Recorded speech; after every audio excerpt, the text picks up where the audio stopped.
के यहीं पे निकलना है। हम 30 मिनट में जाके देख लिया कि यहाँ पे रुकने का चांस बहुत ज्यादा है, लेकिन इस 5 मिनट के अंदर जैसे जैसे कैंडल बनते हुए जाएगा हमें हमारे ट्रेड को मैनेज करते हुए जाना है, और जब प्राइस इस जगह पे आएगा उस टाइम हमें डिसाइड करना है कि यहाँ पे क्या करना है। तो आगे हम देखते हैं कि प्राइस एक्शन में इस जगह पे क्या हुआ था और उसके अकॉर्डिंग हमने क्या डिसीजन लिया था। तो इस जगह पर आप देखिएगा एक स्ट्रॉन्ग बुलिश कैंडल यहाँ पे बनता है, और यहाँ पे जो हाई बना के नीचे आया था उसको भी क्रॉस करके क्लोज करता है। तो ऐसा केस में हमारा जो एसएल है उसको ट्रेल करना होगा, क्योंकि देखिए अगर हम हमारे एसएल को यहीं पे परे रहने देते हैं तो हो सकता है कि प्राइस ये ऊपर जाए और हमारा जो ये टारगेट एरिया उसे टच किए बिना ही शार्प फॉलिंग दिखा दे, तो जो हमारा एसएल है वो आके हिट हो जाएगा। तो हमारे डायरेक्शन में प्राइस जाने के बावजूद भी हमें यहाँ पे लॉस को बुक करना होगा। तो इस चीज को अवॉइड करने के लिए हमें प्राइस एक्शन को पढ़ते रहना है, और साथ ही साथ जो एसएल यहाँ पे पड़ा हुआ है उसको ट्रेल करते रहना है। तो यहाँ पे क्या होता है, इस हाई को ये ब्रेक करता है, इस हाई को ये ब्रेक करके क्लोज हो जाता है। तो हमारा जो एसएल है इसको हमें ट्रेल करके इस जगह पे रखना है, क्योंकि एक स्ट्रॉन्ग बुलिश कैंडल तो ये प्रोटेक्ट करेगा। अगर प्राइस नीचे आ रहा है तो जो बायर है उसको प्रोटेक्ट करने की कोशिश करेगा। तो इस जगह पे एक सेफ एसएल अभी के प्राइस एक्शन के हिसाब से सही रहेगा। तो आगे क्या होता है फिर हम देख लेते हैं।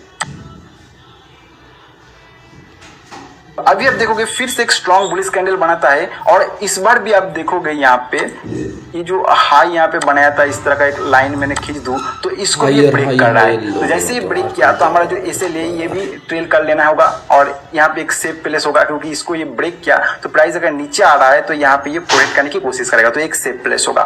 फिर आगे क्या होता है देख लेते हैं। तो इस जगह पे फिर से आप देखोगे एक स्ट्रॉन्ग बुलिश कैंडल बनाता है, और यहाँ पे जो थोड़ा टाइम बिताया उस जगह से मैं एक ट्रेंड लाइन यहाँ पे लगा दूं इस तरह का, तो आप देखोगे उसको भी ये ब्रेक कर रहा है। तो हमारा जो एसएल है ये और थोड़ा ऊपर आ जाएगा, यहाँ पे रख दूंगा मैं, और ये इतना नजदीक नहीं लाना है, थोड़ा नीचे रखना है, क्योंकि ये जो ब्रेकआउट कैंडल यहाँ पे बना हुआ है, मैं थोड़ा जूम करता हूँ, यहाँ पे जो ब्रेकआउट कैंडल बना हुआ है वो उतना स्ट्रांग नहीं है। यहाँ पे जितना स्ट्रांग बना है, यहाँ पे जितना स्ट्रांग, यहाँ पे जितना स्ट्रांग बन रहा था वो छोटा बनना शुरू हो गया। तो ये जो ट्रेलिंग स्टॉप लॉस है ये हम इतना नजदीक नहीं ला सकते, क्योंकि थोड़ा सा भी ये झटका देगा तो ये एसएल हिट हो सकता है। तो हमें थोड़ा ही ये नीचे रखना होगा। फिर ये कैंडल आप देखोगे जैसे इसको टच किया, इस जगह पे जैसे ही टच किया तो मैं जितने भी क्वांटिटी यहाँ पे बाय किया था, इस एरिया में बाय किया था, उसका आधा क्वांटिटी यहाँ पे बुक कर लिया।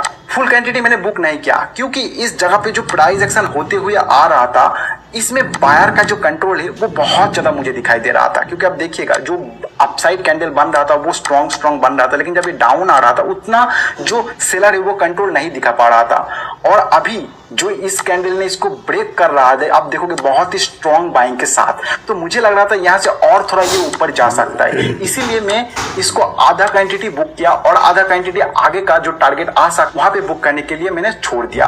तो यहाँ पे जैसे ही मेरा आधा क्वांटिटी बुक हो गया तो आगे कितने दूर तक जा सकता उसको भी मुझे डिसाइड करना है, इसीलिए मैं इस 5 मिनट चार्ट को फिर से 30 मिनट में लेके चला गया। तो मैं फिर से इसको 30 मिनट में लेके जाता हूँ, वहां पे मैं आपको दिखाता हूँ कि कहां तक इसका टारगेट रखने पर एक अच्छा एरिया माना जाएगा। तो यहाँ पे आप देखिएगा प्राइस इस जगह पे आ चुका था, अभी अपसाइड और भी जाने का पोटेंशियल है, तो कहां तक जा सकता है, तो हमें यहाँ का प्राइस एक्शन देखना है। तो यहाँ पे आप देखोगे एक ट्रेंड लाइन में लगा देता हूँ, जब प्राइस ये नीचे से ऊपर आ रहा था तो इस जगह पे ये रेजिस्टेंस ले रहा था, लेकिन जब क्रॉस कर गया तो इस जगह पे सपोर्ट लेते हुए फिर से ऊपर आया। तो अगर प्राइस इस जगह से ऊपर आ रहा है तो इसी जगह पे जब ये सपोर्ट ले रहा था तो इसको रेजिस्टेंस जरूर लेने की कोशिश करेगा। और एक चीज मैं आपको ध्यान दिखाना चाहूंगा कि इस जगह पे फाइट करने के बाद इस 30 मिनट का अंदर आप देखोगे बहुत ही स्ट्रॉन्ग प्राइस ऊपर खींच गया, यहाँ पे बहुत ज्यादा खींच गया। और अगर प्राइस इस एरिया में आ रहा है और उसी एरिया में अगर कोई एक सपोर्ट एरिया पहले हुआ करता था तो उस जगह पे ये रुकने का चांस बहुत ज्यादा है। तो अगर प्राइस इस एरिया में आ रहा है 5 मिनट के अंदर तो हमें इस एरिया में तुरंत निकल जाना है। जैसे हम इस जगह पे आधा क्वांटिटी बुक करके आधा रख दिया, लेकिन इस जगह पे हम नहीं कर सकते, इस जगह पे हमें पूरा ही निकल देना है। तो हम फिर से अभी 5 मिनट में जाते हैं और वहां पे देखते हैं कि किस तरह का प्राइस एक्शन वहां पे हुआ था। तो देखिए 5 मिनट के अंदर जैसे हमारा एग्जिट हो गया आधा क्वांटिटी, तो इस जो एसएल है इसको हम ट्रेंड लाइन के थोड़ा नीचे रख दिया और आगे का प्राइस एक्शन के लिए वेट कर रहा था। तो आगे आप देखोगे 2-3 कैंडल के बाद ही ये जो एग्जिट पॉइंट हमारा आ रहा था, मतलब टारगेट पॉइंट आ रहा था 30 मिनट के हिसाब से, उस जगह पे हिट कर गया। तो यहाँ पे आके मैं मेरा पूरा क्वांटिटी को एग्जिट कर गया। तो उसके बाद और प्राइस एक्शन यहाँ पे हुआ, फिर प्राइस ऊपर गया, लेकिन मैंने कोई ट्रेड नहीं किया। तो मैं वो प्राइस एक्शन में आपको दिखा देता हूँ इस जगह पे। इस जगह पे आप देखोगे प्राइस यहाँ पे थोड़ा टाइम बिताया, मतलब बायर और सेलर फिर से फाइट करना शुरू किया और फिर से बायर अपना कंट्रोल में लेके प्राइस कोई ट्रेड इस जगह पे नहीं किया, क्योंकि मुझे कॉन्फिडेंस नहीं आ रहा था। इतना स्ट्रेच हो जाने के बाद, मतलब बायर इतना खींच लेने के बाद और यहाँ से प्राइस ऊपर जाएगा, इस चीज का हमें कॉन्फिडेंस नहीं आ रहा था, इसलिए मैंने इस जगह पे कोई और ट्रेड नहीं किया इस दिन।